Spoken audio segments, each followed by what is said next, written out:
organizations across the country have dealt with other abuse situations, it's often been that there is every attempt to throw the walls up and keep people out and conduct these types of practices like we saw with that puppy mill without anybody looking in.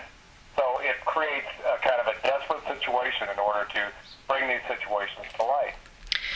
And the so as you understand it now, the bill as it stands would include puppy mill operations, and it would preclude the kind of investigations that have been critical to exposing crimes there in the past. Now one thing though that I'm remembering as we speak here is I thought I saw something about a possible change to the bill that would exempt media. Did I imagine that, or is that the... I don't know that there's been talk of that.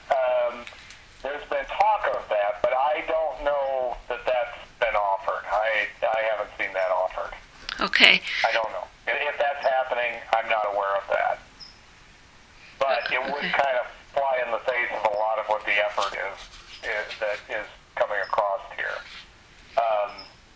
Okay. So I would be surprised if that amendment, and again, the debate that is going to be happening will include all of these amendments. So all of these amendments will be brought up at the time that have been filed, and they'll be individually discussed and decided whether they're going to accept them or not accept them. Okay, and will there be much of a debate? Do your organizations have champions or advocates in the House, legislators who are going to be arguing your points of view? We do. We certainly do. Yes, this is not entirely made up of individuals that just want to see this pass. There are a great number of people that have a lot of concerns for a lot of reasons, on both sides of the issue.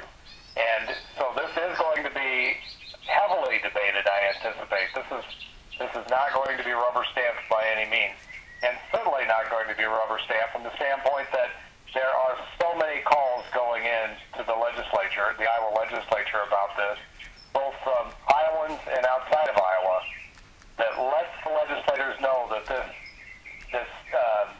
bill is particularly under the scrutiny of a lot of people. Is that helping your cause? Do you think that all the calls coming in, or do they seem to be in your favor? Well, I wouldn't say that all the calls coming in are in our favor, because they're certainly hearing from a lot of ag people as well. But certainly the folks that are concerned about this and how this may hide any types of neglect or abuse from the public eye, yes, I do think those help. I definitely think those help for legislators to hear what impact this has. Okay, so folks who are interested in supporting you and your cause should definitely pick up the phone or type out some emails to let Iowa legislators know how they feel. Yeah, Iowa legislators particularly want to hear from Iowans. They make no bones about that. They want to make very clear about wanting to hear from Iowans. What could damage us and has been kind of reported as damaging us is when people call in from out of state and claim they are Iowans, because the legislators in Iowa do check up, get the information, and find out if they truly are Iowans. So if they are from Iowa, by all means contact their legislator. If they're from outside of Iowa, identify yourself as a concerned individual from outside of Iowa. How interesting. Okay, so even if you're from outside of Iowa, it does help your cause if folks call. But the important thing is that they just own up to the fact that they're not actually Iowans.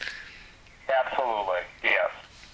Okay, now are there First Amendment issues involved here at all? I wonder if freedom of speech, does that cover being able to secure a job somewhere for the purpose of gathering information and expressing an opinion via video about what that company is doing? Well, I tell you,